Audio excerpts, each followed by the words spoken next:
मैंने अपने credit card से ईएमआई पे सामान लिया तो लिमिट एक साथ क्यों घट गया। ईएमआई का मतलब तो मंथली पेमेंट होता है, तो ये पूरा पैसा एक साथ कहाँ चला गया। मेरे कार्ड का लिमिट ब्लॉक क्यों हो गया।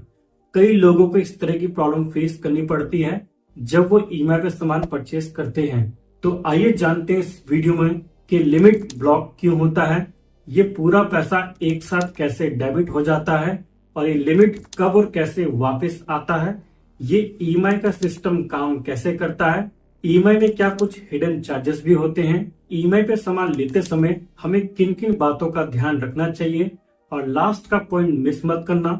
उसमें आप जानोगे कि ईएमआई पे सामान लेने पर इंटरेस्ट भी पे करने पर बैंक हमें फाइन क्यों लगाती है। ईएमआई यानी इक्वेटेड मंथली इंस्टॉलमेंट एक ऐसा तरीका जिसमें आप कोई बड़ी खरीदारी आसानी से कर सकते हैं। मतलब कोई ऐसी शॉपिंग जो आप एक साथ ना पे कर पा रहे हो, जैसे नया स्मार्टफोन, टेलीविज़न, फर्नीचर या हॉलिडे पैकेज। इसमें आपको पूरा पैसा एक साथ देने के बजाय हर महीने छोटे छोटे हिस्सों में पे करना होता है। इस ईएमआई में प्रिंसिपल अमाउंट और इंटरेस्ट दोनों शामिल होता है। समझिए ये अमाउंट ब्लॉक या घट क्यों जाता है। एग्जाम्पल के लिए मान लो कि आपने कोई फ़ोन खरीदा 30,000 रुपये का, उसकी ईएमआई की 6 महीने की, मंथली ईएमआई बनी 5,000 रुपये के अप्रॉक्स। आप सोचते हैं कि हर महीने सिर्फ 5,000 जाएगा, लेकिन रियलिटी अलग है। अब जब आपने 30,000 का फ़ोन खरीदा किसी शॉप से और कार्ड यूज़ किया किसी बैंक का, तो शॉपकीपर को बैंक इमीडिएटली वो अमाउंट पे कर देगा। मर्चेंट या दुकानदार ईएमआई का वेट नहीं करता, बैंक तुरंत वो पैसा पे कर देता है। तो बैंक ने मर्चेंट को पूरा 30,000 एक साथ पे कर दिया। जब आपने अपने क्रेडिट कार्ड से खरीदारी करी है तो ये पैसे आपके कार्ड से पे होना है और ये पैसे आपके कार्ड के लिमिट में से दिए जाते हैं। तो जाहिर सी बात है कि लिमिट में से पैसे गए हैं तो लिमिट घटेगा ही। इसीलिए ये आपको लगता है कि आपके कार्ड की लिमिट ब्लॉक हो गई है, जबकि यूज्ड हो गई है। असल में ये लिमिट टेम्पररी ब्लॉक है जो कि वापस भी आएगी।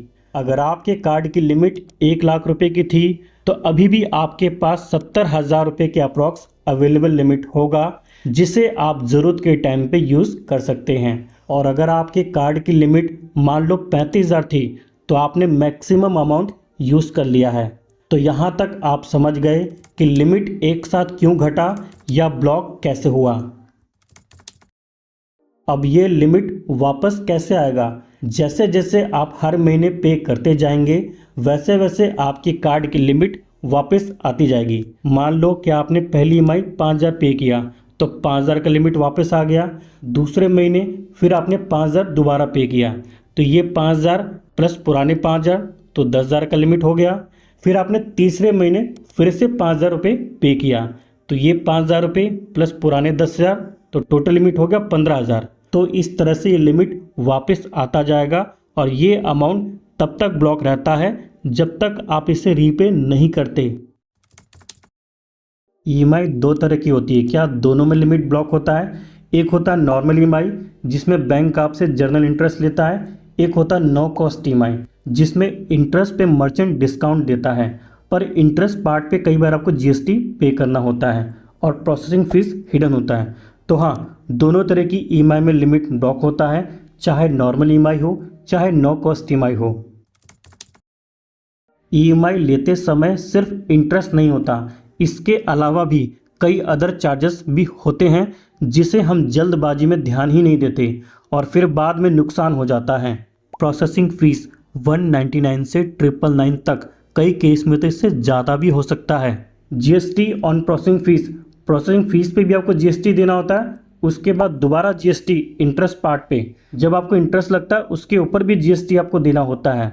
प्री क्लोजर पेनल्टी, अगर ईएमआई को बीच में बंद किया तो ईएमआई कई बार हम मजबूरी में कराते हैं, लेकिन कई बार ऐसा हो जाता है कि हमें कहीं से पैसे अरेंज हो जाते हैं। हम सोचते हैं कि इस ईएमआई को क्लोज कर दिया जाए ताकि कुछ इंटरेस्ट बच पाए, लेकिन बैंक इस पर भी आपको चार्ज लगाती है, maybe high interest up to 30%। कई बार हम ईएमआई के चक्कर में इंटरेस्ट रेट को देखना ही भूल जाते हैं। इंटरेस्ट का क्या परसेंटेज है, हम सिर्फ ईएमआई का छोटा सा अमाउंट ही देखते हैं, टोटल कितना पे कर रहे हैं ये देखते ही नहीं।